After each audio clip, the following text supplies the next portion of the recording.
When we moved onto this site here, it opens up an opportunity to get into manufacturing.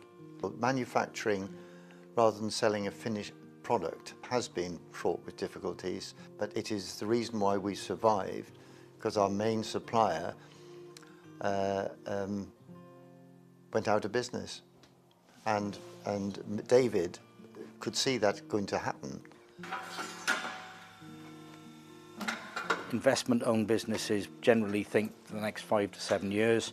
Family-owned businesses tend to think 10, 15, 20 years down the line. I would like to get into certainly phase 2 and phase 3 of manufacturing. We've working with our friends in the States. There are products that we could manufacture here to open up the European market for them.